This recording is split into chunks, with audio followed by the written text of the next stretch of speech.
I am really excited and delighted to introduce and welcome Professor Joerg Rieger, who is the Distinguished Professor of Theology, the Cal Turner Chancellor's Chair of Wesleyan Theology, and the founding director of the Wendland Cook program at Vanderbilt University, my alma mater. And it was wonderful to speak with Professor Rieger about his work in Nashville. Um, he is a professor, an endowed professor of constructive, or was rather previously an endowed professor of constructive theology at a Perkins School of Theology at SMU, Southern Methodist University. He received his MDiv from, wow, I will not attempt to do this German theology, Hochschulreutlingen, Germany. And Professor Rieger, you can certainly correct me on that later. He also received a Master of Theology from Duke University and a PhD in Religion and Ethics, rather from a PhD in Religion and Ethics from Duke University. Professor Rieger brings together the study of theology and movements. Our conversation was, in addition to the movement work that he does, our conversation, or I came to know him through the work more with communities across the country and around the world, but mostly an introduction to the bringing together of theology and movements for liberation and justice that marks our age today, which is exemplified by the following questions. Considering multiple relations of religion and power, what difference can religion make for good or for ill, and what might constructive contributions of theology bring to the conversation, but also to practice and ways of imagining new systems. What are the implications of various embodies of faith and politics, economics, and ecology? The other thing I will highlight in our conversation is in this age and time with the impact of COVID-19, various labor movements across the United States. What is the role or the opportunity presented to us now to reimagine racial relationships and labor relationships and varying economies, new economies, recognizing that capitalism, or capitalism as we know it, might be reimagined, if not altogether abolished. So with that, I won't say any more. There's so much to say, but other than your work has been so extensive in the United States and around the world. And so we welcome you, Professor Rieger. Look forward to what you will bring to us. We invite you all to, again, write your questions down and engage and ask any question at all. There is no question that is out of bounds to engage this sacred time and space. So welcome, Joerg. It's good to have you. Thank you, Carlene. It's great to be here. I wish I could be there in person because, as I said earlier in the conversation, I use every opportunity I get to visit Boston because this is where my daughters live and work, and it's a beautiful place and many good things happening. I'm especially intrigued by churches like yours that ask these questions, that have the courage to talk about racism, that have the courage to talk about questions of money and are not afraid to use the C word, right? Even talk about capitalism. But that's a conversation I'm really looking forward to having.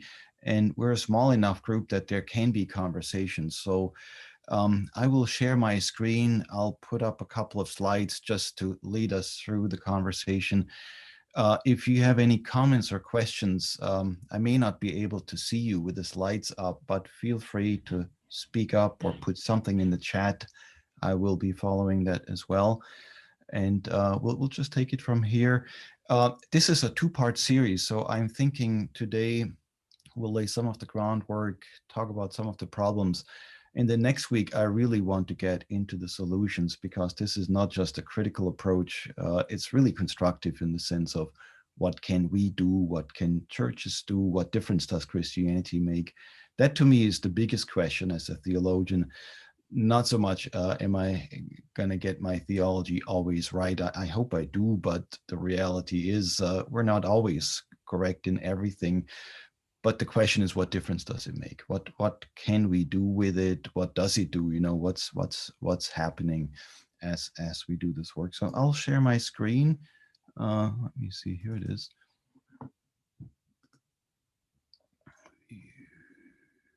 So this should be it. This is actually, here's a quick slide about this, our topic: religion, white supremacy, and capitalism. And we'll start from the back. We'll start talking about capitalism. We'll get into race and white supremacy. And then next week, we'll talk about some of the hot button issues, including things like reparations. That's something that's coming back and has to come back, really, for good reasons. These are a couple of my books. I just wanted to put up the picture here. The first one I wrote on the topic, this goes back to 2009, is No Rising Tide: Theology, Economics, and the Future, talking sort of more broadly about what's the point of theology and economics together, right? And usually we keep these things separate. But once you start talking about them, you realize there's a lot of connections. Some of the other books talk about issues of labor, talk about issues of class, and you'll see in a moment how this all goes together with what we're trying to do here. There are two organizations I want to highlight. The Wendland Cook Program in Religion and Justice already got mentioned. This is a new program that I founded at Vanderbilt University, and that's addressing precisely the issues that we're talking about. And if you go on that website, Religion and Justice, you'll see videos, webinars, blog entries, all kinds of materials that might be useful. And the other one is the Southeast Center for Cooperative Development.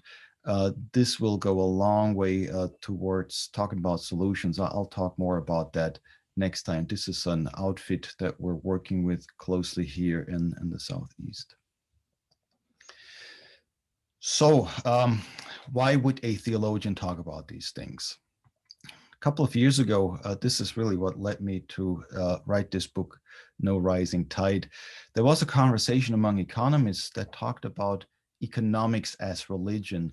And what they were saying was economics, the field of economics, the academic field of economics even, is functioning more and more like a religion, because it is all about big ideas. And oftentimes, this is what the economists were saying, these big ideas don't even have to prove themselves. They don't even have to make any big claims. They just have these big ideas. And the task of the economists is to keep the big ideas before people. That was the conversation.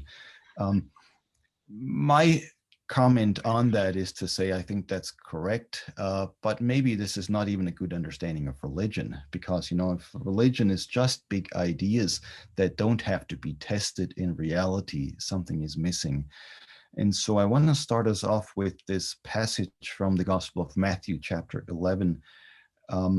You all know it, right? This is John the Baptist has been imprisoned. He sends his disciples to Jesus and has them ask the famous question, are you the one who is supposed to come, or should we wait for somebody else? And here's Jesus' response to John's disciples and to John. Go and tell John what you hear and see. The blind receive their sight, the lame walk, the lepers are cleansed, the deaf hear, the dead are raised, and the poor have good news brought to them. It's so familiar that maybe you're not surprised to hear me put it out there, but think about what he's not saying, what Jesus is not saying. In terms of this conversation about economics as religion, he could have said, I have a big idea. Everybody will be fine if capitalism runs its course down the road in 50 or 100 years. Everything will be fine by the time you reach heaven, so don't worry about it. Just believe. Trust me, don't ask any questions, just believe. That's what he could have said, but that's what he did not say. In fact, Jesus here, the answer is empirical evidence. Go and tell John what you hear and see. So this is not about ideas or wishful thinking or philosophy. This is about what's happening. And then you have a very practical response, right? The blind receive their sight, the lame walk, the lepers are cleansed. If this sounds like a healthcare plan, again, Jesus said it, right? There is something about people's well-being, right? Communal well-being, not just individuals, but the whole community that is part of Jesus's ministry. And this is what Jesus argues. This is what the kingdom of God looks like. It's not big ideas that will happen in the future, but happening right now.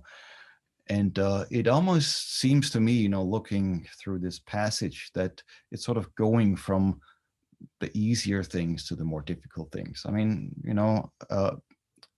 blind receiving their sight is not an easy thing.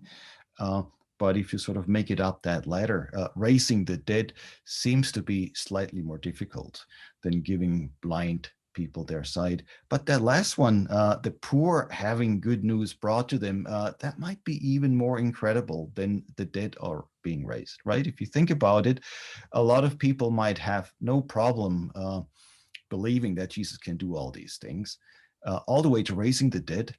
But you get to the end here and it says the poor have good news brought to them. Now, a lot of people will find that difficult to believe, right? The poor have good news brought to them. And ask yourself, what is it what does it mean that the poor have good news brought to them?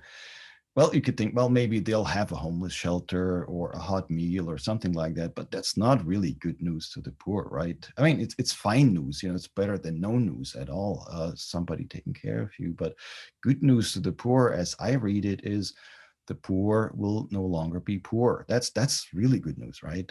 And that has to be included here. And if you think about Jesus's miracles, easy enough to believe that Jesus walks on water.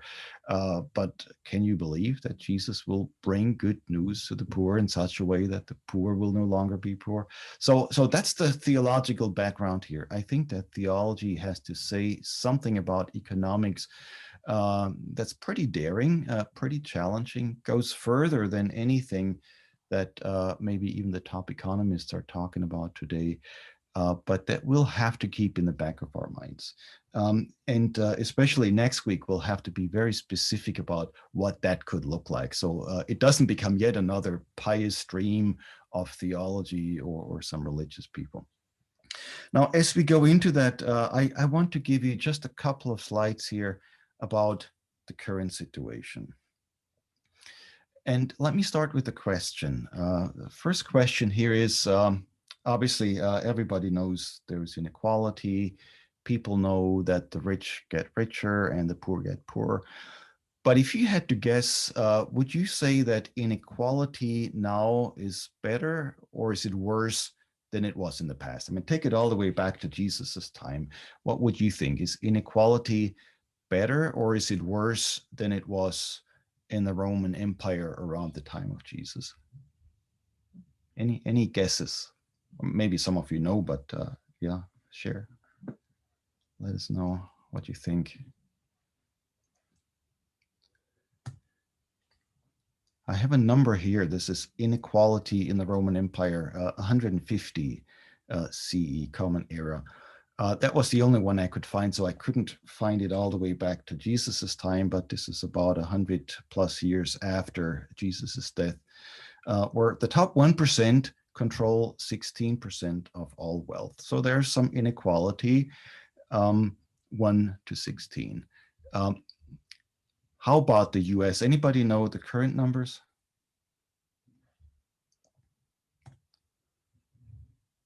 this is the current numbers for 2017. And I looked around, I didn't maybe look long enough, but I couldn't find anything more recent. Top 1% control 40% of all wealth. And these are just numbers that if you Google them, they're out there. I mean, I'm not making this up. So inequality, Roman Empire, top 1% control 16% of all wealth. Today, the top 1%, and this is just the United States, controls 40% of all wealth.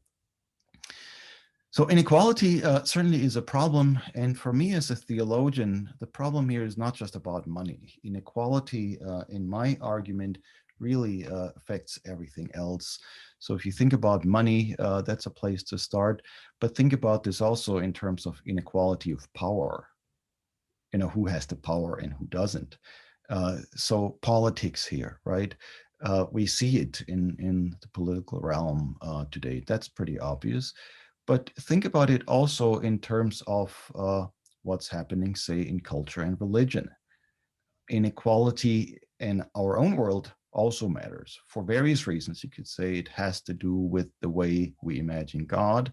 Well, certainly that, right? It depends, makes a big difference if you think about God in terms of the 1% or in terms of the 99%.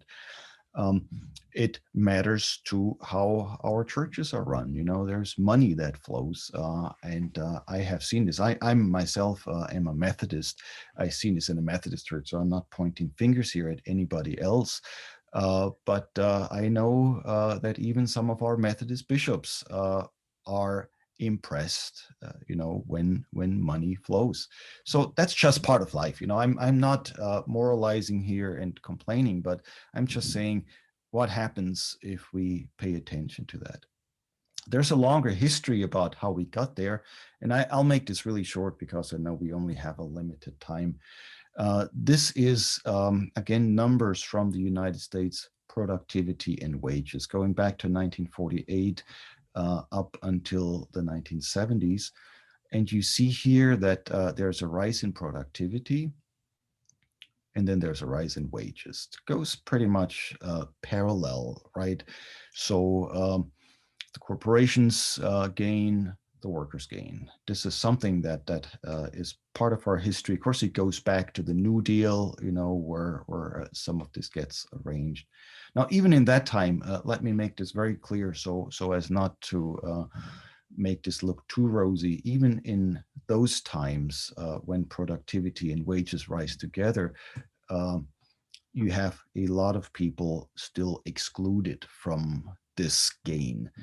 And if you look at the pictures, I think you see what we're talking about, right? We're talking about immigrant field workers. We're talking about tipped wage workers. We're talking about minority workers. We're talking about women workers and so on. This is the world where this gain is still not happening. And to be clear about this, there are racial and gender barriers at work here that keep the status quo alive. So that's not to say that between 48, the 40s and the 70s, you know, things were okay, but they still were somewhat better than what you see here. This is the next slide here, showing how productivity and hourly compensation and wages basically are going and growing apart more and more in the 70s, and this is still happening. So this is part of what's going on, how this growing inequality is being built. And we could talk more about that. I just wanted us to be on the same page here. Don't want to make a long story about it. It's just part of our history. If you look at wealth inequality, what sort of the result, the outcome is of this, you have two examples here. On the one hand, US billionaires gain $1.3 trillion during the COVID-19 crisis. This is a number from February of this year. And then on the other hand, 29.5% of US families with children are food insecure. That means almost a third of American families do not have enough to eat. that's a staggering number, right? We usually think of other countries in those terms and not the United States.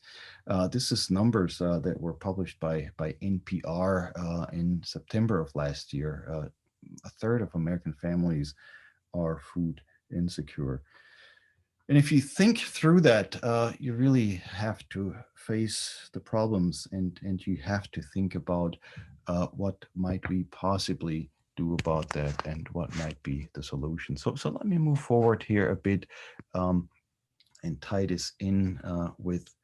Joerg, Yes, okay, please. before you do, someone has a question in the chat. If you could clarify what happened around 1973. Very good. Thank you so much for that question. I'm trying to pull up my chat here so I can actually see I was, let me get this here. I think there's a question, and also, all right, there's a lot happening. Thanks for pointing that out to me, Carlene. So what happened around 1973? Somebody says Reaganomics in response. And of course, this is before Reagan was elected in 1980, as you all know. But it certainly leads in that direction, right? This is what is sometimes called neoliberal capitalism. It's a form of capitalism that is more and more, paying attention, to or giving advantages and also deregulating corporations. So corporations are gaining more and more power. Workers, by the way, gain less and less power. And 1973 is sort of when some of these things happen. September 11, 1973, I believe. I'm quoting that from memory. We'd have to look that up, but I believe this is when in Chile, Pinochet comes to power, supported by American business interests. And so you have a time in the 70s when it's not only, the corporations become more powerful, but of course they make more money, and they have more and more influence on the global economy.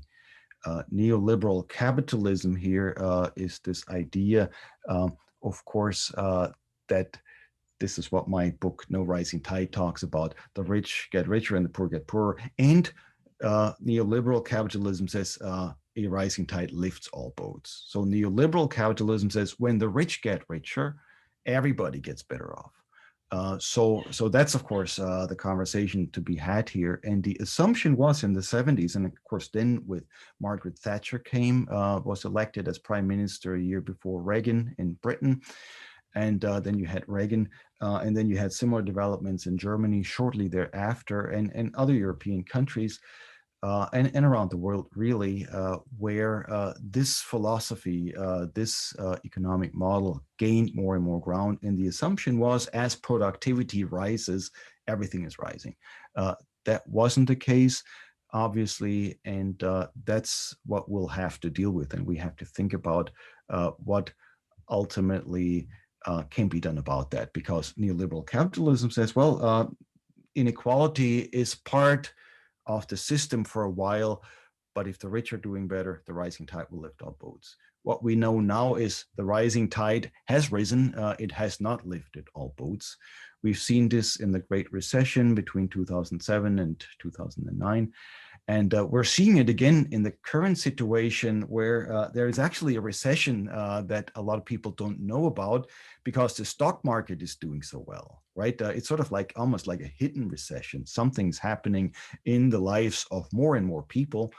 And this is where we have to figure out the changes. And keep in mind, the point here is not just this is happening to the poorest of the poor, but this is really happening to the 99%. That was the point of the Occupy Wall Street movement 10 years ago, to say that, well, the 1% may be doing better, and really it's the 0.1% that's ultimately not just doing better, but that's making these tremendous gains. The rest of us is struggling. And if you're not struggling yourself, say in your own lives and so on, I submit to you, you know someone who is. maybe your children, maybe your parents, somebody in your community, somebody in your neighborhood, one of your relatives. So this is coming closer and closer even to the middle class. The middle class is not home free. And this is, of course, where it affects all of us, I would argue. So there are a couple of things in the chat. We're already talking about the decline of unions. And keep in mind, when you talk about the decline of unions, we also have to think about this is not necessarily a natural decline where people are just not interested anymore, but part of neoliberalism is deregulation for corporations and regulation for everybody else. So if you look at the labor laws, the union laws get tighter and tighter. You know, it becomes more and more difficult to even form a union, becomes more and more difficult, you know, to organize working people. It becomes more and more difficult for, you know, the population to make its voice heard at a time when the corporations rule supreme. And again, this is not to demonize anyone or to talk smack about corporations. It's just to say in this relationship, there are some things that change. And for us, the question is what can be done to bring things back together again? Well, maybe let me hold on here and see if there are any questions or comments so far. That's just a little bit of economic history, and I don't want to spend too much time because there's so much else we want to talk about, but let me stop here and see if there's any comments. Yeah, there are a few. Are you in the chat? Are you able to see? There is a comment that says, yeah, how long do the poor have to wait for the trickle down? That's obviously BS, trickle down theory, that is. And then another from Lori, a contrary trend at the same point in the 1970s, all the foundational environmental laws were passed by near or complete unanimous votes by Congress. The regulations were grounded in public health and applied to corporations. The political support, often attributed to common public outrage and concern and belief that we could afford to clean up air and water for the health of community. Mm-hmm. So there's yeah, thanks for that reminder. I mean, maybe quickly about the trickle down. That is part of it's just different metaphors, right? A rising tide will lift all boats is part of the neoliberal philosophy. The trickle down is another way of describing neoliberalism, namely that if the the top is doing better, everybody else is doing better because things will trickle down to everyone. And there's some economic theories that we could discuss here. That have argued this academically. So this is not just sort of common wisdom. The question is, has it happened or hasn't it? And I think if you look at the United States, we see it really hasn't happened. The poor are not better off. In fact, working people are mostly worse off, and even the middle class is not doing as well. That applies really to everything. So it applies to people, but it also applies to the environment. If you think about what's happening to people here, some of that is happening to the environment, right?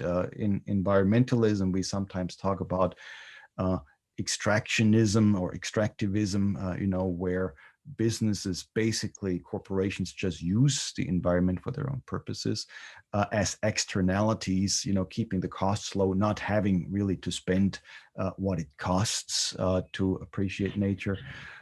That's happening in labor, that's happening in the environment, in ecology. Yet the good news is that in all these areas, there is resistance. So not everybody has sold out. There are people that care about the environment. There are people that care about working people. And the good news for me is that I see signs that these things are coming back and they're on the rise again. So my presentation here is not things are getting worse and worse, woe is us. But if this is what's happening, where are the blind being healed? Where do the lame walk again? Where is good news preached to the poor? And we have this happening.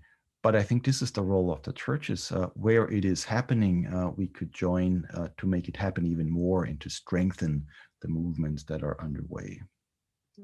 Someone's highlighting, to your point, Holly, that you can see people every day asking for help in Harvard Square, steps away from one of the richest schools in the world. Yes, I can imagine what that must feel like. I've been to Harvard once in a while. I've been on dissertation committees and presentations and so on. You know, in some ways, Vanderbilt is similar to that. There is a man across from you know, one of the parking garages, an African American elderly man who is out there almost every day, even during the winter. And of course, our winters are not as bad as yours, but you know, it still gets below freezing, and this man is out there. Everybody knows him, and somehow he survives, but he's certainly not thriving, right? You have this contrast every day, and then you go into the school. That's sort of, to me, the paradox.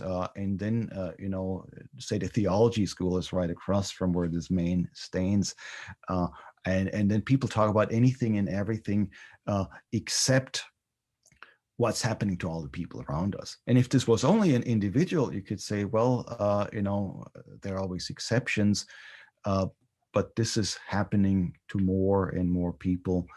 Homelessness is a huge problem. And as you know, in the United States, we have homeless families, which is not just a few people panhandling, but really children and, you know, families not having enough to eat, as I said a moment ago. So I'd like to pause here and ask, are there any other questions that anyone wants to ask? I can see. And if there aren't, Joerg, do you want to make that turn today to the next part of your presentation? And then we'll yes, definitely. So there are two things I want to do since we have time. And I mean, you know, in a way, I'm assuming that a lot of the things I was talking about, people knew already. So I may not have told many of you much that's new. I just want to make sure that we are on the same page, and that we ultimately see that this is a dire situation. Keep in mind my own background, and you know, Carlene, you did a great job pronouncing the name of the German seminary where I got my degree, the Theologische Hochschule in Reutlingen. My German background, you know, I wasn't born during the days of German fascism and the Nazi rule. But when I grew up there, this was always the big question to our parents and grandparents. What did you know about this, and what did you do about it? And I submit to you, this will be, if it not already is, one of the questions that our next generations will ask of us. You know, if things were that bad in the United States, what did you do about it? What you know, did you ultimately engage in to make things better for everybody? And that's not an easy answer because, you know, back then when we were young, we thought, well, somebody should have spoken up out against Nazi Germany. And there were always people who did that.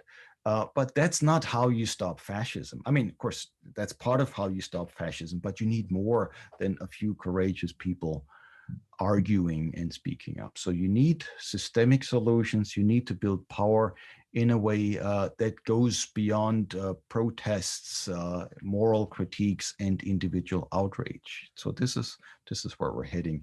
And this is where ultimately, I believe, the role of racism comes in, because you might think, well, we're talking about capitalism. How is that related to white supremacy? Let me share my screen again, because I have a slide here of a book I wanted you to see. This one here by Kianga Yamata Taylor, From Black Lives Matter to Black Liberation. Because Kianga Yamata Taylor in that book particularly brings together the problems with race and class in the United States. And that's, I think, an interesting conversation to have, not just because these things are already related, but because this might point us towards some of the solutions that are not as commonly discussed. I mean, we all know that this inequality is problematic. We all know, I believe we're on the same page here, that racism is problematic. And I know about your church that you're doing many good things to fight racism, which I think is very commendable and is part of what we have to do here. Um, but Taylor points out how this inequality is actually maintained and supported by various things. I mean, obviously, it is supported by the inequality in wages that we just talked about, but it is also supported by racism. And Taylor makes the following argument. I'll give you a sentence from that book, just a quote here, 2 sentences actually. That give you a little bit of what she's thinking about. And this is what here you have as divide and conquer. White supremacy, Taylor says, did not mean that whites were to be supreme. Instead, it was the political strategy intended to manipulate racial fears as a means of managing class rule for the landed elite of the cotton-rich black belts. White supremacy has historically existed to marginalize Black influence in social, political, and economic spheres, while also obscuring major differences in experience in social, political, and economic spheres among white people. So this is the trick here. Racism functions not just in terms of race, but also in terms of capitalism, because it suggests to white people that the benefits of the dominant system accrue to you. There's a history that goes back really to the 17th century in the US. This is before the US became a nation. Back to white and black sharecroppers working together in before, what is now the state of Virginia. And these black and these white sharecroppers in the 1600s, think that far back, early 1700s, so going forward, began to realize that they had more in common with each other than with anybody. And so they began to organize, they began to build some power. The response from the masters, who are all white, obviously, was to use racism to suggest to the white sharecroppers that their racial, DNA made sure that they had more in common with the white masters than with the black fellow sharecroppers. And of course, they did this very smartly, politically. Ideology was part of it. Religion was part of the conversation. And they got some benefits out of it. So these white sharecroppers got treated better by the white masters than the black sharecroppers, dividing and conquering the sharecroppers. Of course, in reality, the difference between the white masters and the white sharecroppers didn't go away. It just was covered up now. So racism helped to cover up the class realities for the white sharecroppers. And the white sharecroppers now thought, well, the success of our white masters is ultimately our success. And this is the way things still function oftentimes, that for many white people in the United States, even though they're not doing better, their wages are stagnating, everything is falling apart for a lot of people. They can't even feed their own children, but they can still imagine that their white racial privilege is something that puts them closer to the white masters than to their black fellow citizens who are going through similar struggles. This is what I'm now calling once in a while unite and conquer. Because we all know what divide and conquer looks like, but unite and conquer means white supremacy unites white people across class lines. And of course, it conquers black people. That's pretty obvious, right? It does enormous damage to African Americans and to immigrants, black and brown people, you might say. But it also does damage to the white people themselves, who just don't see it. because this is now covered up for them. They assume that if the rich are doing better, everybody's doing better. A rising tide lifts all white boats. A white tide lifts all white boats, even though that's not true. So what you have to do here in taking this apart and criticizing it is really to think about how racism functions and who benefits most from it. Now, lower class white people still benefit from it. That's not the discussion. But the white executive class, the white elite class, is the one that benefits even more. And so racism functions here in a certain way that has to be acknowledged. And in the United States, there's a long ongoing conversation that it is the history of race that ultimately helps strengthen and uphold the history of capital. There was a piece in the New York Times a couple of months ago that actually argued that capitalism in the United States is so brutal because it still has some of the DNA of slavery, where you have slave relationships, right, where somebody owns somebody else, makes them work all their lives, uses all their life for their own benefit. That, of course, was ended in abolition times. At least officially in the United States, right? There's another form of slavery today that we still have to keep in mind. But this is the DNA that then sort of determines labor relationships going forward. And so the fact that workers in the US have less power than workers in many other places, not just in Europe. Everybody knows Europe has stronger working movements, labor movements, but also in Latin America, in India, and in other places, you have stronger worker organizations, not here. That's part of our history. And so racism here hurts not only Black people, it also hurts many white people. So back to Keeanga Taylor's argument in her book. This is sort of just me filling in some of the blanks and giving you some of the background.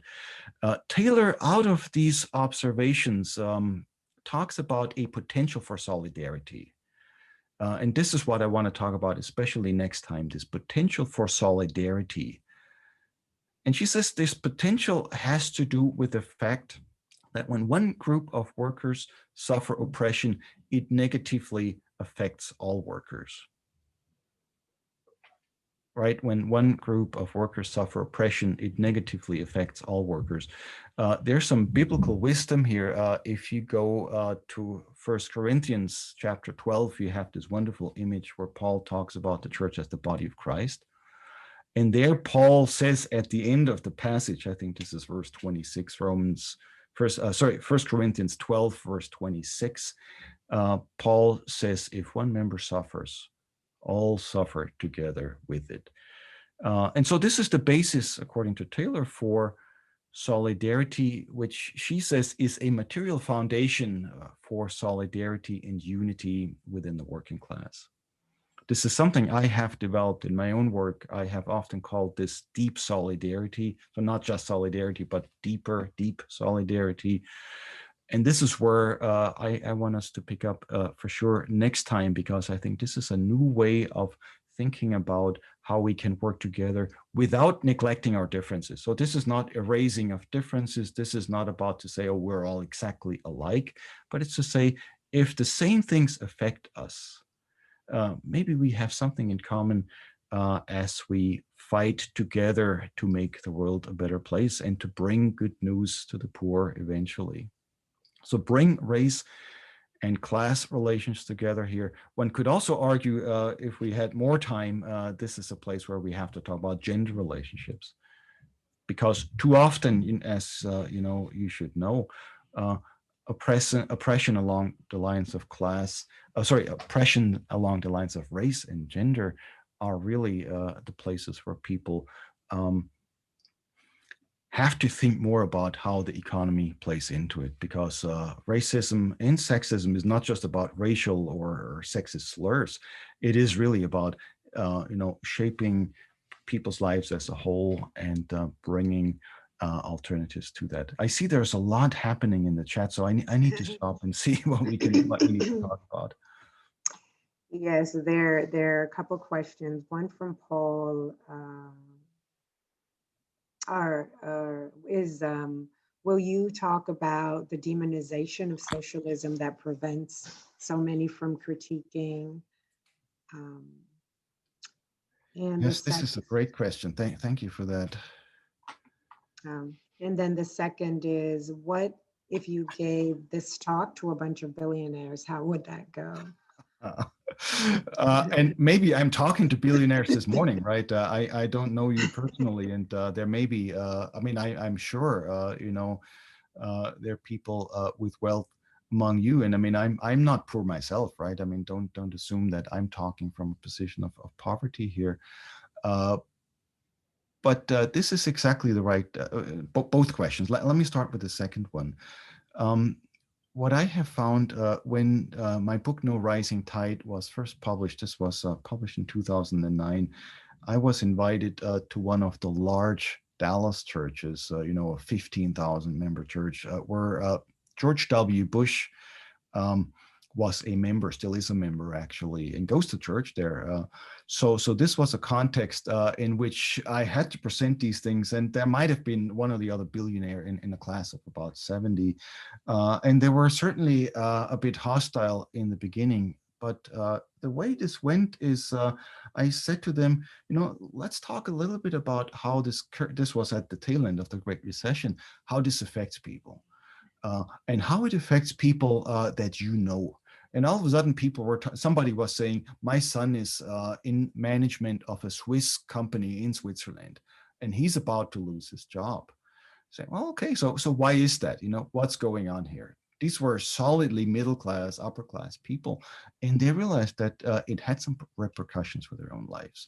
And of course, if people don't care about what happens to others, and there are some people that don't even care about what happens in their own families, you can't do a whole lot. But my experience is there are enough people that care.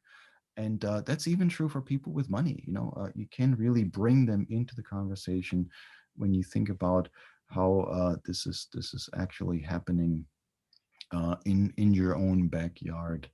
Mm, So that's one thing. The other thing about socialism here, I think this is really crucial. If you go to the Wendell Cook website, this religionandjustice.org, we just did a 3-webinar series on, we titled it Christianities and Socialisms, using the plural, basically saying that, there are different socialisms. As you know, there are different Christianities, right? There's sort of a right-wing Christianity in the US that to me is just not the same as, the Christianity that a lot of us are pursuing, right? There are different Christianities, there are different socialisms. And in that conversation, we also had a blog series where people sort of wrote statements where we had that conversation that socialism in the end may not be a dirty word. Now, that doesn't mean that you have to endorse what happened once upon a time in the Soviet Union. I grew up in West Germany, right adjacent to East Germany, and I certainly would not endorse much of what happened in East Germany, under communism. Yet at the same time, I think there's a really healthy debate that goes back to the early church itself, right? The Jesus movement, the early church as described in the book of Acts, chapters 2 and 4. And those things should not be off limit. We have to think about them critically, but there is something here that I think merits conversation also. thank you so much. We are down to approaching our 10:30 hour, and wanted to pause there just to give space for anyone else who wanted to ask a question before we close out.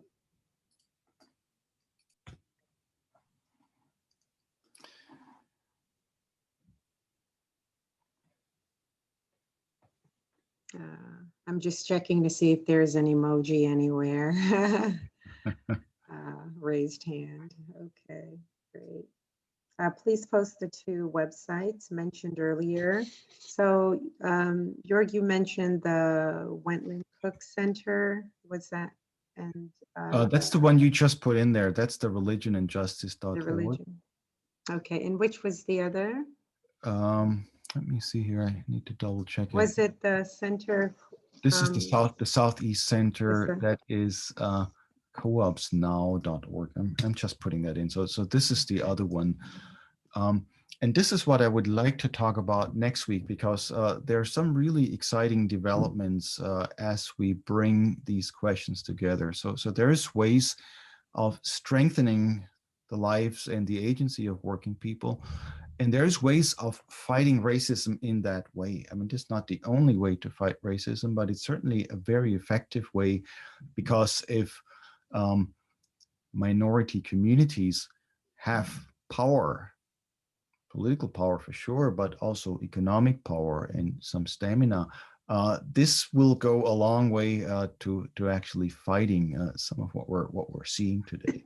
So it's not just a matter of talking about in terms of prejudices, but it's really a matter of deconstructing and reconstructing the power that goes along with prejudice. Keep in mind, racism is always prejudice plus power. It's never just a matter of prejudice alone, but power. And so for us, the question is, how do we reclaim people power? How do we reclaim the power of working people? And what's the role of churches here? With the Southeast Center, the Co-ops Now website, there is, if you go on that website, there is, I think, one button that goes to churches and co-ops. This is an ongoing research project. There are a couple of interviews on there right now, but we're developing a large amount of materials that will be posted up there in maybe about a month or two. That goes back through Bible studies, that goes through interviews, that goes through the history. And what is really amazing when you talk about co-ops, this is where we're going for next week for sure, is that this is a place where it's not a top-down approach. It's actually working people claiming and reclaiming some of their own power. And the beauty about the co-ops, I have one more slide I wanted to show you here. This goes to for something that we were actually doing. Let me pull that up here. Go back through my slides. Sorry for skipping forward here. This one. On the Wendland Cook page, you see there's one conversation about cooperatives and religious communities. And this features some of the leaders that have brought together co-op development and also religion. Jessica Gordon-Nembhard, the person, first name on that slide, is an African-American economist and political scientist who has written a book about African-American cooperatives. Is titled Collective Courage, I believe, is the title of her book. And she talks about how in the history of the US, African-American communities have built their own economic power, have fought racism in this way. I mean, Gordon-Nembhard is very clear. She says you cannot fight racism without economic justice. And as they have done so, they have been quite successful. In many cases, the history that she tells is these African-American communities have been so successful that the dominant status quo took note and then responded by destroying the success that was built. So this is another way of course, fighting against minority communities that we have to take into account. But it's also a way of moving forward, this conversation about white supremacy beyond just, trying to be critical of what went wrong, really figuring out what went right. And oftentimes you have to do this by looking at the agency of working people themselves. So this is another question, another way to answer the question about billionaires. You have to help billionaires understand that whatever they do, they're always connected to the community. This is one of the big misunderstandings, that the wealthy think they have built it all by themselves. But individualism, of course, is not true. It's a myth. Individualism is the story that the powerful tell about themselves. But if you've been in the corporate world, the CEO is not the only actor, right? The CEO depends on a board, which depends on middle management, which depends ultimately on working people doing this work. And under COVID now, we have talked so much about essential workers. It should be clear, Amazon, Jeff Bezos could not exist without people driving the vans and delivering packages. Jeff Bezos cannot tell the story about I did this all with my own two hands, because he didn't. And so in this conversation, the question simply becomes, what is it that people have already been doing? What can they do more? And for me as a theologian, the interesting question is, where do you find God in all of this? Where do you find God in a place, that we might think at first is abandoned by God, or doesn't really ever ask these questions? Is this God at work, perhaps? What's happening in these cooperatives? What's happening among working people?